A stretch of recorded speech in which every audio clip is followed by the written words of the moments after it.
Welcome to 𝗰𝗀𝘀𝗀, where we're going to talk to the laundry lady and get a masterclass in digital business growth. Susan is the founder of the Laundry Lady, and she shares her journey of building a home-based laundry service into a national and international business with over 300 contractors. We talk about the business model, which empowers individuals to use their own laundry equipment at home to provide services via a very sophisticated, purpose-built online booking system, and how that is now enabling her to also be seen as a tech company. She discusses the challenges and strategies for scaling the business, including future growth plans. There's also her appearance on Shark Tank, where she secured the largest investment in the show's Australian history. There are so many more insights, and what a great story she shares. Check out this little teaser of what's to come. Where does AI come into it for you? Yeah, I mean, it's not drones and robots doing the ironing at this stage, but, eventually maybe that might be where the future goes. But I think that's a long way. For us, it's really about efficiencies operationally to be able to support scale. So at the moment, we're really focused on bringing AI tools and just using the AI tools that are out there already. Definitely an education for them to show them that, how much is your time worth? How much do you spend on your laundry? Hello everyone, and welcome to another episode of 𝗰𝗀𝘀𝗀𝗀, proudly brought to you by 𝗳𝗶𝗶𝗀𝗀𝗀, the people behind podcasts done for you, because we're all about exposing other people's brilliance. Don't forget to subscribe to 𝗰𝗀𝘀𝗀𝗀 and check out podcasts done for you as well in the show notes. Now, let's get into it.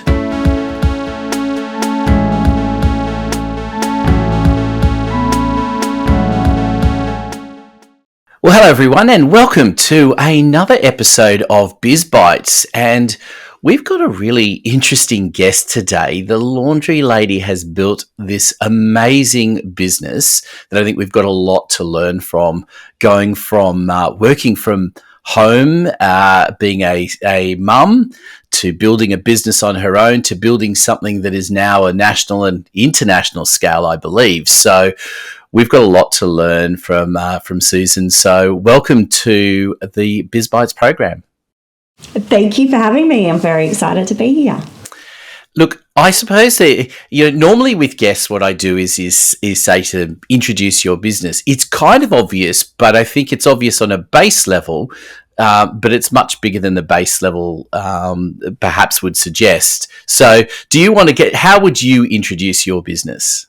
Yeah, well, look, obviously we are a laundry service, so at the base level we get your washing and ironing done, but we are a lot more than that. So some people compare us to being the Uber for laundry, which is a nice, simple way to explain it. But we are a national laundry service, so we are come and pick up your ironing or washing right from your door, bring it back to you normally the next day, and we deliver that through a team of 300 and growing by the day. Independent contractors. So our laundry ladies and lads, they all work from their own homes. So they're building a profitable and sustainable business with us, and 90% of them are women, which we're super proud of, that we're helping them to create this flexible work from home business model.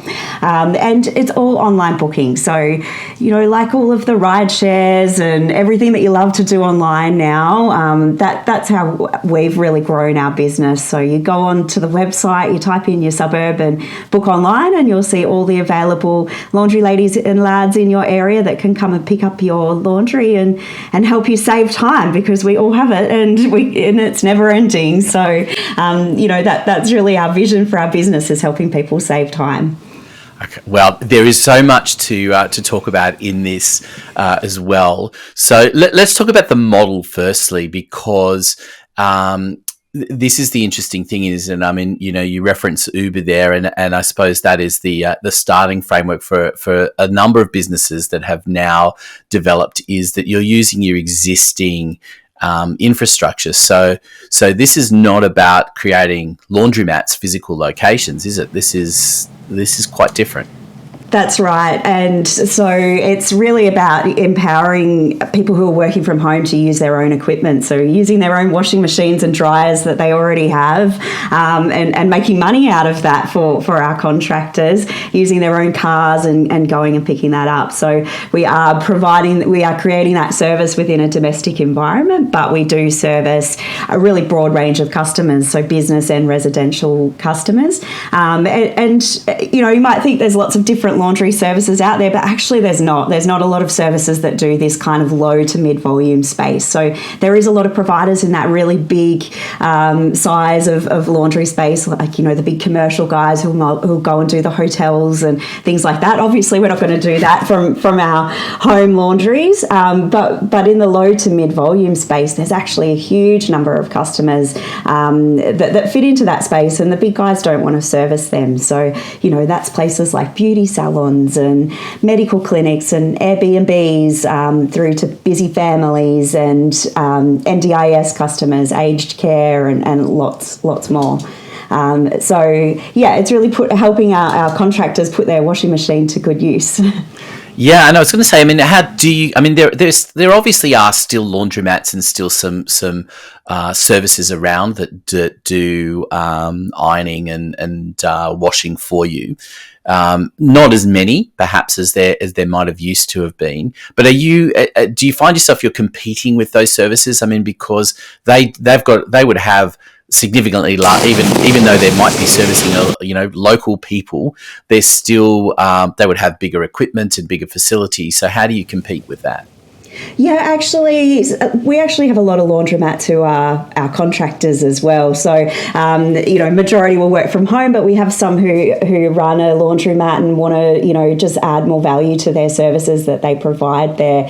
And then also some of our laundry ladies and lads will use laundromats because, they might have really large blankets or things like that don't fit into their regular machines. So they'll use that as sort of a complementary part of it. So we don't really see ourselves as competitors to laundromats.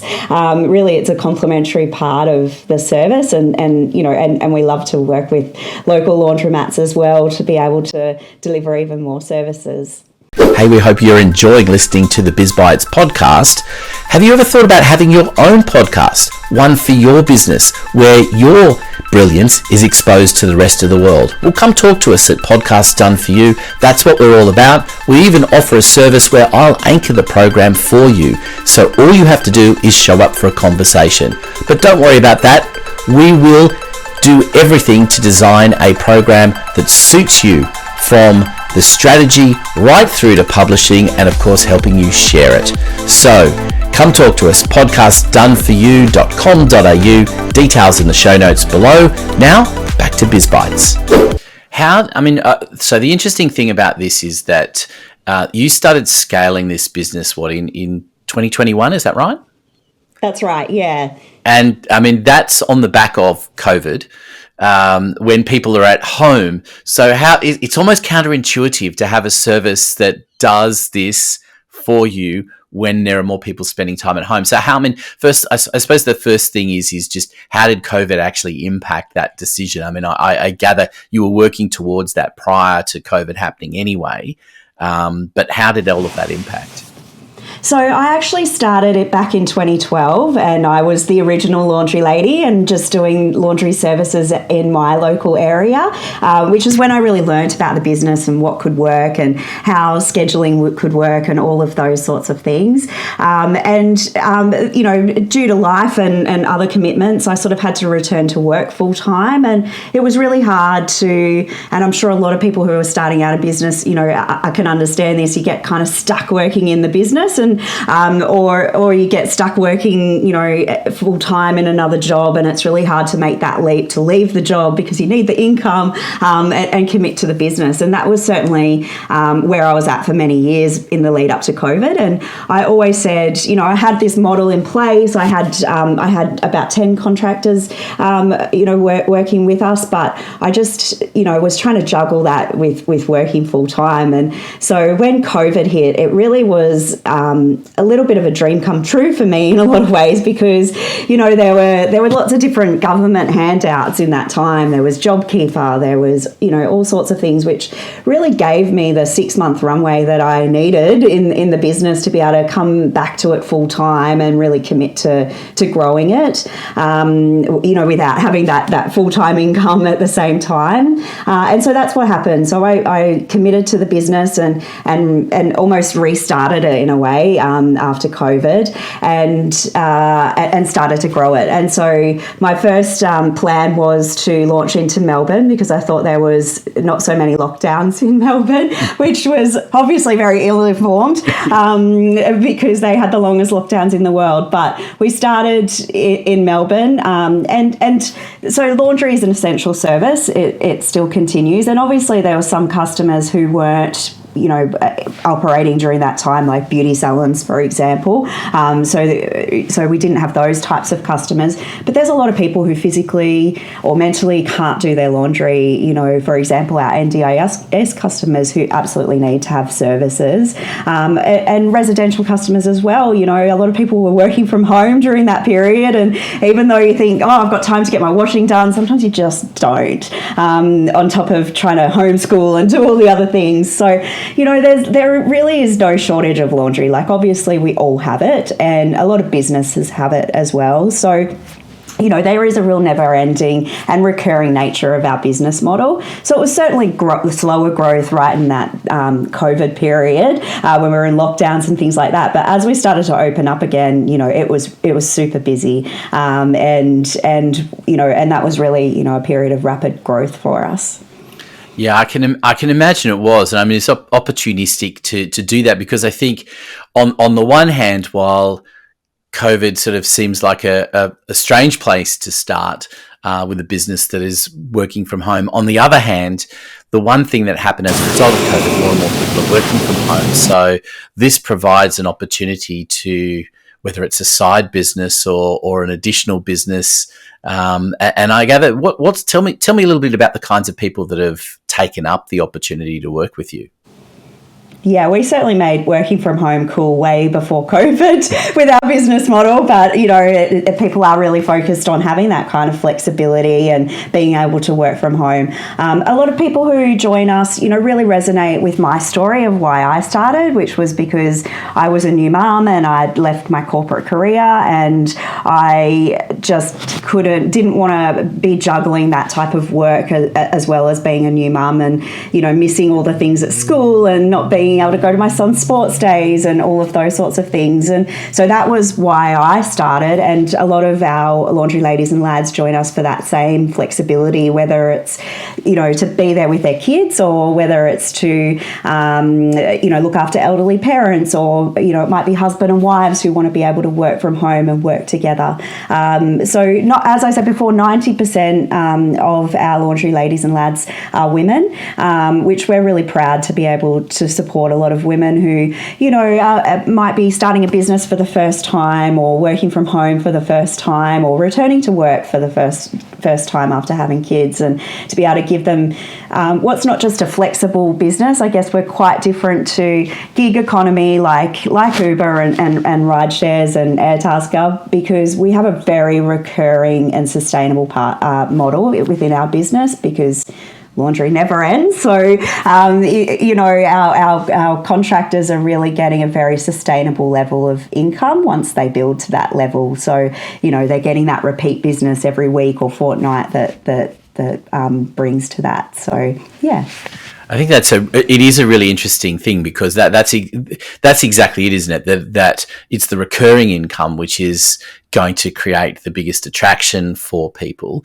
And so tell me, the model itself, how did that come about? Because as you said, you were doing this on your own, so you had a business servicing your local area. What led you to start thinking this could be bigger, and how do you even go about doing that? I actually, when I very first had the idea for the business, it was always my vision right from the start that it would be a scalable business. Back then, I thought it would be a franchise model because that's what I knew. I knew, lots about franchise models. Things like independent contractor models was sort of only just starting. Uber was only really just starting around that time as well. And so I went off to a franchise expert, and they told me it would cost probably around $200,000 to start setting up a franchise model. And I had no money at all. I was a single mum. I didn't have any income, any investment to be able to put into the growing of the business. So I had to really get smart and find a way that I could do it without that investment. And so and obviously Uber was starting at that time, and also I was a Thermomix consultant at that time. So two different independent contractor models, but both really worked in a similar kind of way in terms of having people as contractors, which means they can have a really cheap startup cost compared to a franchise model where it might cost $60,000 to buy into. And so I started thinking about this independent contractor model and talking to lawyers and working out that actually it was quite simple to do that. And it meant that I could bring this opportunity to people at a very low startup cost and quickly and effectively. And so from there it was just really working out how the technology was going to work, because I applied for a grant of $5,000 from the Queensland Digital Grants, and I went off to my web designer with my $5,000 and showed him an Uber style system that I wanted to have, and he laughed at me and told me that it was going to cost at least kind of 60 grand even at mates rates. And so he told me to go out and find something off the shelf that I could use to build what I wanted to do. And so that's basically what I did from that point.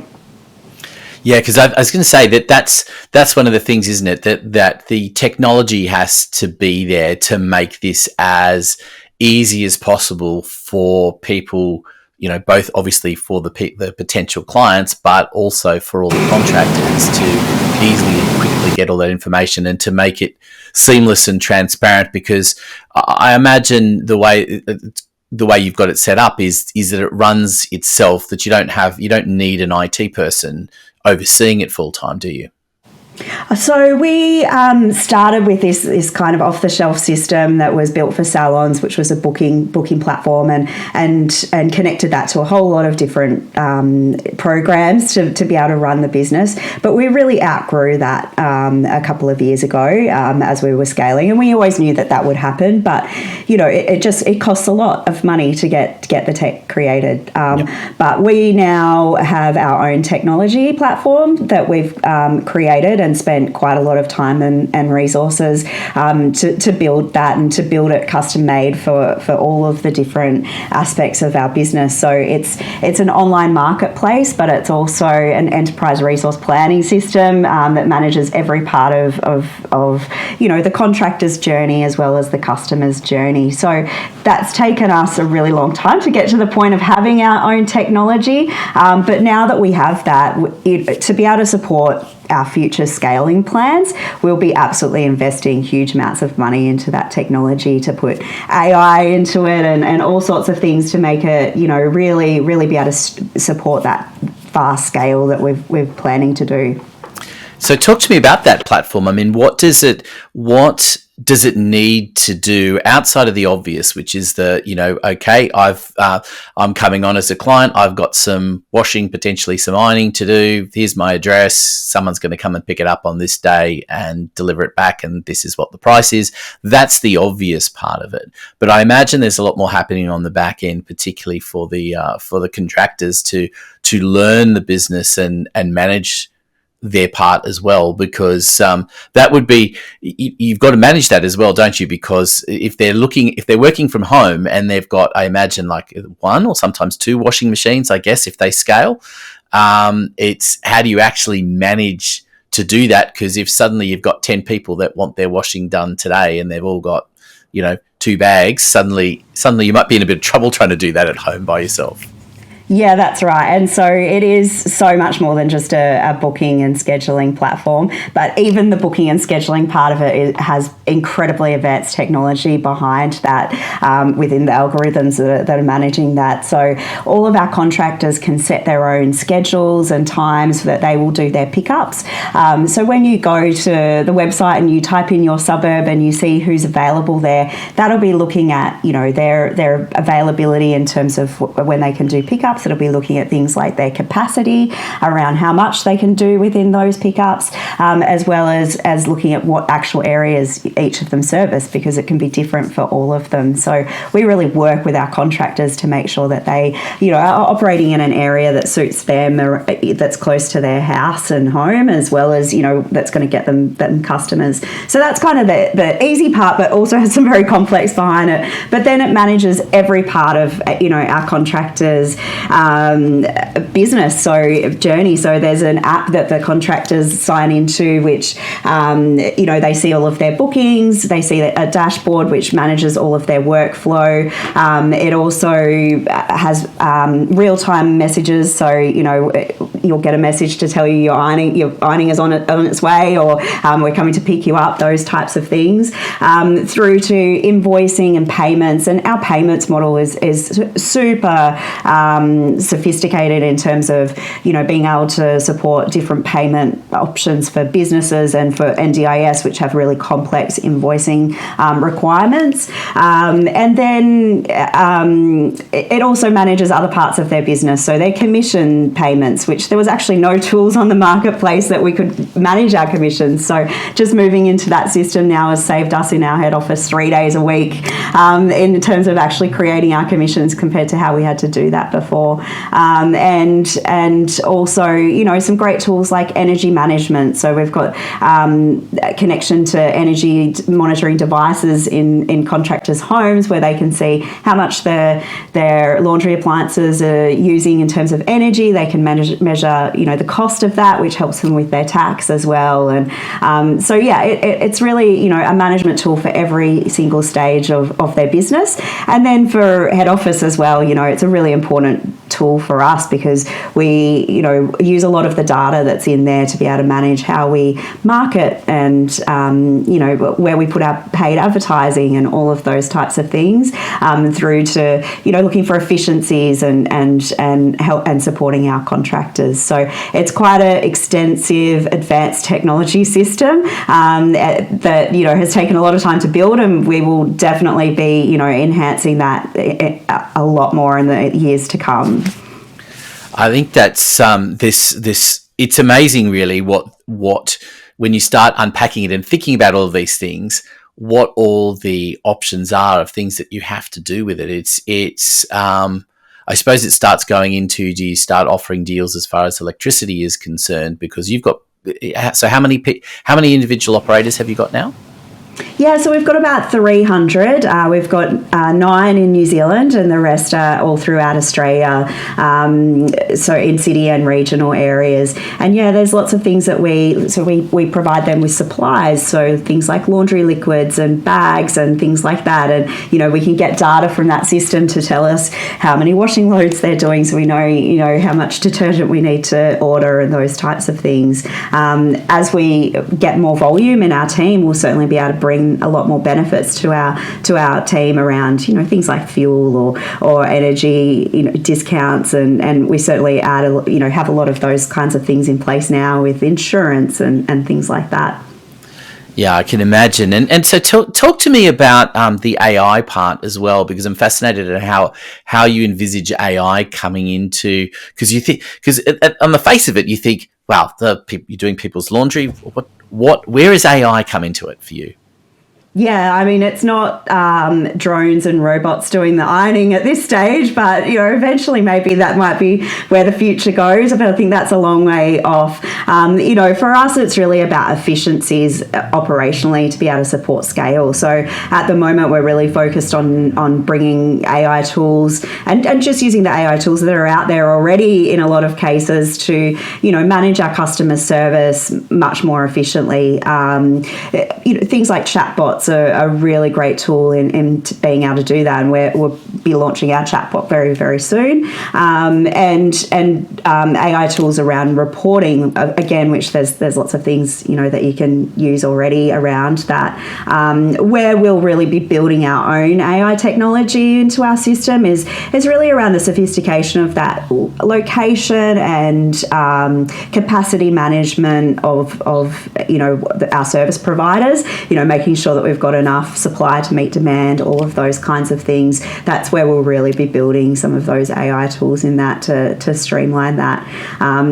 We bring on around 30 new contractors a month at the moment, and we're planning to be able to, bring that up to about 150, 200 a month in the next few years. So, it's really, streamlining every part of that to be able to handle that kind of scale. And is the scale's beyond Australia, isn't it? Already, is it? Yeah, so we went into New Zealand. New Zealand's like another state of Australia, really, but it was really our testing ground just for setting up, an international business and learning what would work and all of the things around that. So we're off and running in New Zealand, which is very exciting, and we are planning into going to other international markets. So we're working out what those markets are going to be at the moment, and we're actually looking for investment partners at the moment that will, help us to really do that at scale and to do that quickly. There's actually not a lot of laundry services like ours globally, so we've been looking at markets like Canada and Japan as well as the UK and the US. So, just working out exactly where we're going to go with it. But we've got a really good base model in Australia that we can continue to build on here, and then that will, support that international growth. I think it's going to be fascinating to watch, from a real estate point of view, where things go, because with real estate becoming more and more expensive and people wanting to maximize living space and things, laundry represents can be, I'm saying an intrusion, but it is a part of, particularly if you're living in an apartment, can be, a significant part of square footage sometimes. Even if it is put into a cupboard, you're losing cupboard space for other things. So the question will really be in the future whether they start to build more apartments like they did in the olden days, for want of a better term, where there wasn't a laundry in an apartment and that they were having to use either a communal laundry or external services. So it's going to be interesting to see where that goes in coming years. Do you get a sense that is something that's changing as well? Look, I think there's places like New York where I think that already happens, because real estate is obviously, that's probably the most expensive real estate in the world. And I think there's a lot of places, a lot of apartments there that don't have laundries at all. And so, I think that's going to come for us as well. And as, houses get smaller and smaller and blocks get smaller and smaller, it's a bit of a waste of space that you can turn into a home office, for example, with so many people working from home. Don't laugh, Susan, because we're in the process of building a house at the moment, and the house that we had on that piece of land, we used that for about a year while we were getting things ready to build. It was a small house, 2-bedroom, and there were 4 of us. So my office doubled as a bedroom for my two daughters.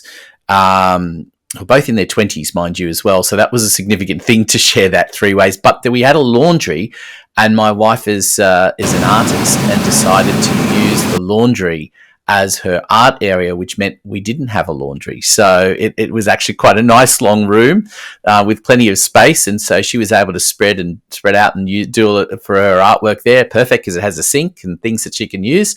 So it was a wonderful space to be able to use. So I can see that happens for people, that they make use of that space.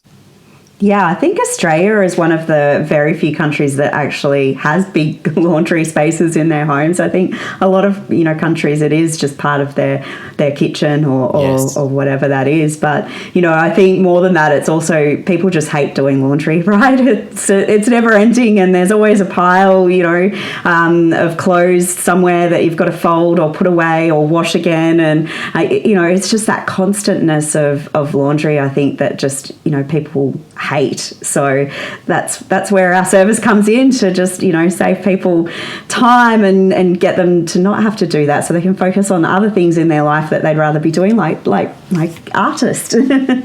Well, it's interesting, isn't it? Because traditionally, in Australia, there are a lot of things that we think, we'll get someone else to do. We'll go and we'll drive somewhere to get our car washed. We'll call someone else to mow the lawns. But how's the psychology been around laundry? Is that as something that you've had to sort of change mindsets a little bit on doing that? Yeah, look, I think a lot of our customers are using a service like ours for the first time. So, businesses, they might have had their employees doing it who hated taking it home and having to do it, or they just didn't have time to do that, or and a lot of the residential customers have just didn't know that a service like this was available and that they could, utilise something like that. So it is definitely an education for them, to show them that, that how much is your time worth?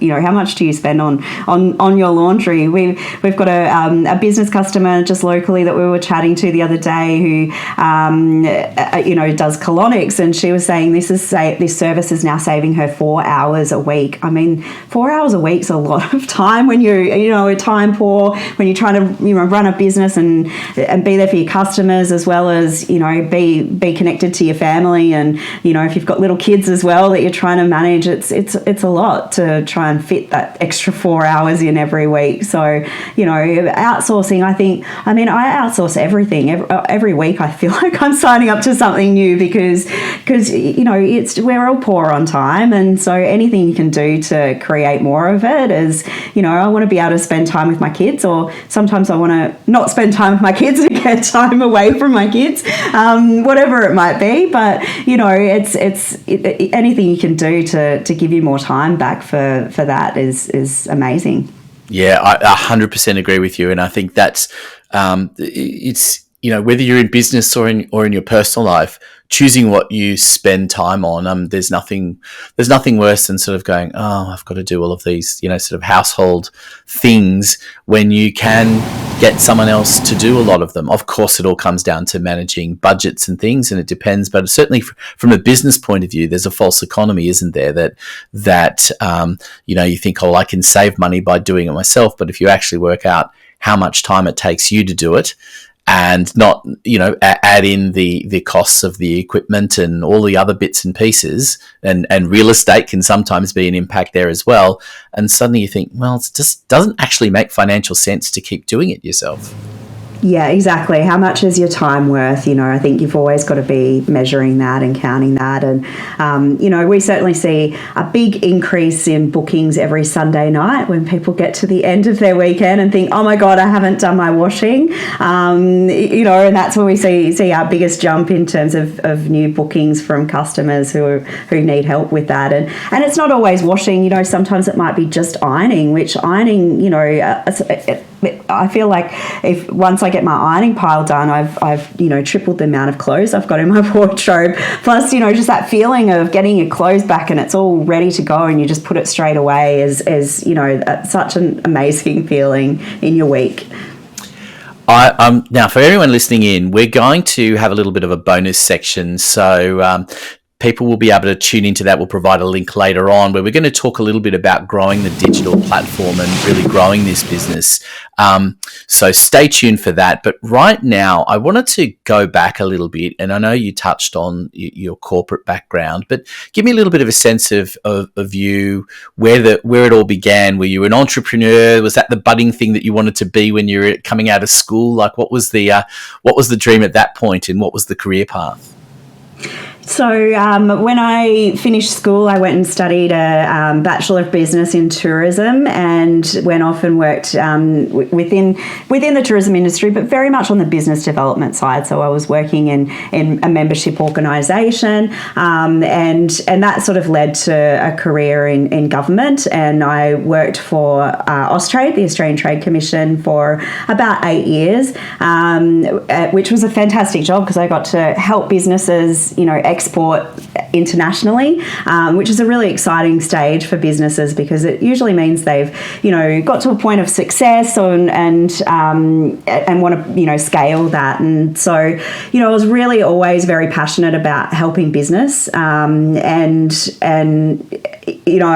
I've always had this dream that I'd have my own business. So my dad owned a 10-pin bowling centre, my mum and dad, when I was a young kid. So I kind of grew up in that environment. I always kind of wanted to have my own business. I just didn't really know what it was going to be. And it was when I left Austrade, and I was literally walking past my spare room and saw the clothes just piled high on the spare bed. And I was at this point in time in my life where I just knew I couldn't go back into an office. I just really needed to be able to create something that I could do from home, but also had no money to invest in starting a business like that.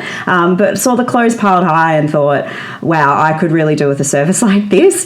And also I thought at the time, if I'm being paid to do washing and ironing, maybe I don't hate it as much, and I can watch TV, I can have this flexibility to go and pick up my kids from school or go to, their sports day and not have to ask for permission from my boss to do that. And so that was really where the idea was born, and I also knew that there was a lot of mums like me that were struggling with that flexibility of having that kind of flexibility in their working life. And so I knew there'd be other people I could recruit to come on board as laundry ladies or lads as well. So and once I that idea started ticking away, it just started ticking very loudly and very quickly, and before I knew it, I was kind of jumping in and became the original laundry lady. Fantastic. I love it. I love the journey. I want to talk about, you touched on a little bit earlier about having, looking for investors in order to be able to expand. And that in itself is a difficult path to go down and to understand what you need to do for that. But you've had some experience in that space. So talk to me a little bit about getting onto Shark Tank. I'm firstly interested to know what made you want to go onto the program and think that you could get through, and what you had to do to prepare to really get that pitch through. Because for those people that maybe haven't heard, you did create a record on Shark Tank that grabbed quite a bit of headlines around the world, and I think if you make it onto Have You Been Paying Attention there as a reference in the quiz, you're making it, right. That's the ultimate tick, is it? Yeah, I think it was something about, laundering money or something like that from the laundry lady. It was very funny. Last year we went on to Shark Tank. The Shark Tank's just something that I think when you're in business and excited by entrepreneurialism, you're always excited by Shark Tank. I've had, friends who have businesses who've been on it. So I'd always thought, that would be amazing to be able to take our business on there. Imagine the exposure and all of that would come with it. But Shark Tank sort of went away for a few years. It hadn't actually run since 2019, since before COVID. And so when we heard that it was coming back on and had all new sharks, and some of those sharks, like Jane Lou from 𝗁𝗶𝗀𝗀𝗀, I had been following her and absolutely love what she does online. And so I didn't even really think about it. I just jumped in and put the application together. And I think the producers were trying to pull it all together quite quickly. So it was all very super fast from when put the application in and then heard back from them that we were going to be on the show and going off to Sydney and recording that. So all of that happened within the space of about a month. So it was wow. Super exciting, and in some ways was good that it was so fast, because it meant I didn't have a lot of time to think about it, because I think if I'd spent a lot of time thinking about it, I would have been really panicking about what I was going to say and how I was going to say it. And I was certainly panicking even just going on and doing that, because you just don't know how you're going to come off. Did you have the business plan and everything sorted already? Was it like, how much was what you needed to create new for that? So, I mean, this was only last year. So we were already our business was already sort of doing around 3 million in turnover. So, I really knew the business and I knew what worked and I knew our numbers and all of those kinds of things. And I've, pitched at things like, particularly in business awards programs and stuff like that, where you were answering questions to judges about your business. So I felt really comfortable going in and talking about the business. The most terrifying part is the pitch. So you've got to do a 2 to 3 minute pitch, and you've got to do it all in one take, because if you don't, then they'll play that on TV. So that was the most terrifying part for me. Even though I know the business really well, I wanted to say it perfectly, and just being able to remember that and go on there and do that. But I think once I got past them playing the music and all the background stuff and getting out there, I kind of almost forgot that the cameras were there, and really relaxed into just telling these people who are also they might be these shiny sharks on TV, but they also have amazing businesses and backgrounds. Some of them are billionaires, some are multimillionaires. So to be able to have that opportunity to tell them about my business was super exciting, and something that was a major part of our year, that's for sure. So tell me about the process then. So you get, and maybe let you tell the story of what happens at that point. You finish the pitch, and then you're waiting for them to start, giving their response. Yeah, the hardest part is you go and stand on this circle and listen to the Shark Tank music playing for about 2 minutes. I think I could hear my heart beating through the microphone. So you do your pitch, and then they jump into questions, and my gosh, they fire those questions fast, and it's not like a normal investor pitches, because I'm going through those kinds of conversations now. They certainly are not, jumping and all over the place like this was. So it was very intense. But again, I just, I forgot the cameras were there. I just relaxed, listened to their questions. And, when you're really passionate about your business and you know your business well, then it's easy to answer those questions. And so I did. So I answered the questions. Probably I have no concept of time, but I feel like I was in there for maybe half an hour or so. And then they all, make their offers or their declines, and goes from there.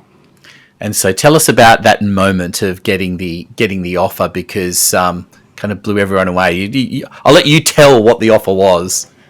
Yeah, so the first 4 sharks said no. And had said various things, that we were doing a really great business, but maybe it was the valuation, or it just wasn't the right business for them, or that sort of thing. And then we got to the 5th shark, which was _𝗰𝗂𝗀𝗃, who is an international billionaire, and he is on the US and Canadian Shark Tank show as well, and he has a big cybersecurity business internationally. So he came in and basically just raved about the business, and said he increased our what we were asking for, and said you're going to need more money, and he offered $1 million investment, which is the biggest ever investment on Shark Tank Australia history, which I didn't know that at the time. I didn't know that till much later. So that was, enormously exciting to see, someone who sees businesses all the time, all over the world, and is having people pitch to him all the time. For him to see that kind of value in our business was, a real kind of, spine-tingling moment for me as a single mum who started this on my own, and to see what I'd created and to get that kind of offer. So, yeah. And what happens from there? And once the cameras stop, what does that really look like in once it's all said and done? How does that actually translate? Is it like a normal investment? Are there strings attached? How involved does he get in anything?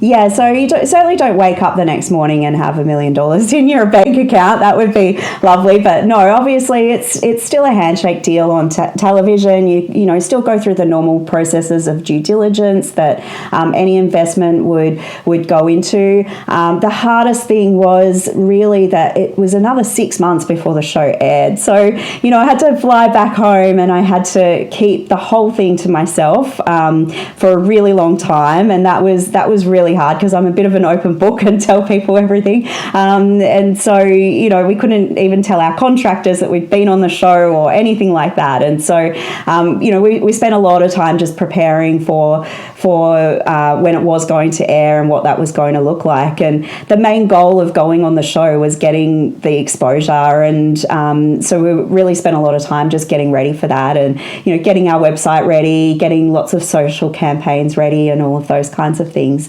And then when it did air, despite the fact that we'd spent a long time getting all of those things ready, a lot of things fell apart. So our website crashed, and our website crashed continually for about 5 days. So we had done everything that Amazon had told us to do to be ready for the traffic, but there were bursts and all kinds of things happening that the website just couldn't handle. And this is our main platform that everyone has to book through. So it's not just for new customers, it's also for our existing customers. And so that was very annoying, but obviously amazing to know that we were getting that kind of traction and interest in the business.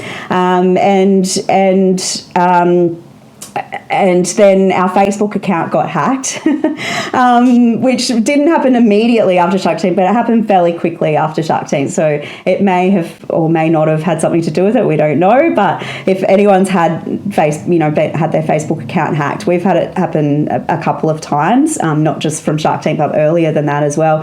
It's a bit of a monster to try and deal with the Facebook robot to try and get it resolved, and that's a main driver of our business. So of new customers to our business, and obviously we also had all of this new campaigns ready centered around Shark Tank. So that was really frustrating and took us several months really to resolve and get on top of. But the interest from new contractors was so amazing. We kind of increased our the interest by about 5 times in the weeks afterwards, and so it was amazing to get that kind of interest. And just every business and every customer we've ever had anything to do with, we're putting all these fabulous testimonials and things online. So even though we didn't have ads running, we were still getting so much attention on the business. So, and that was really the main goal of going on there.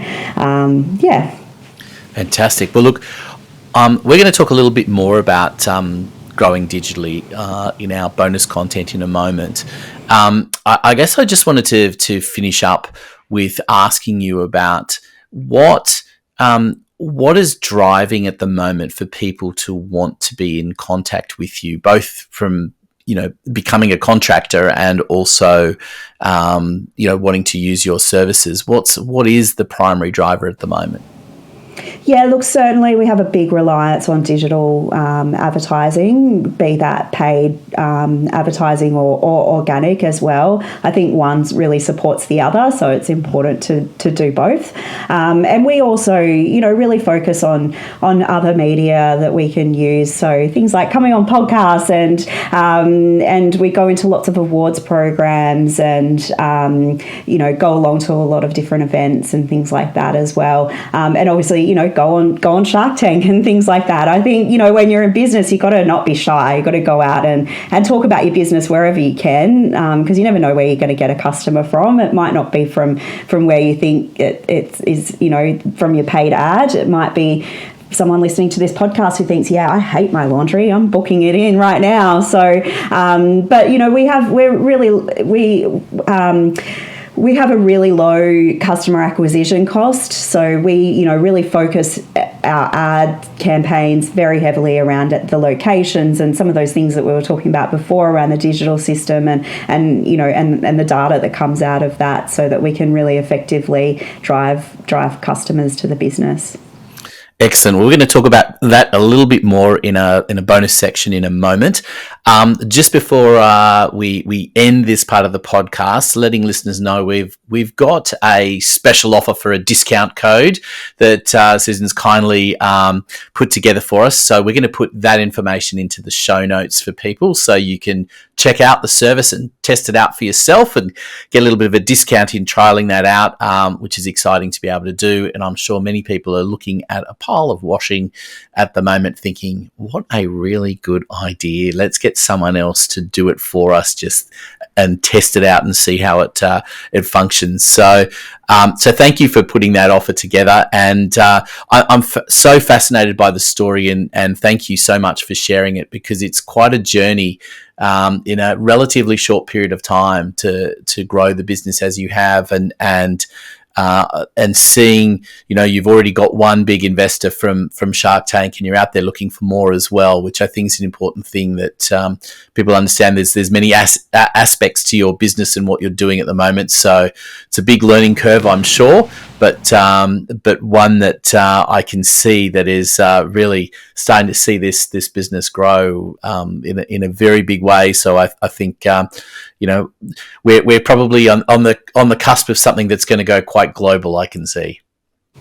Hopefully that's the plan. So yeah, it is a really exciting time in the growth part of the business. Every stage has been very exciting, from when I first put my very first contractor on, and to having 8 or 10 of them, and to now having 300. Every single stage is super exciting and challenging, and so we're really excited for what the future holds.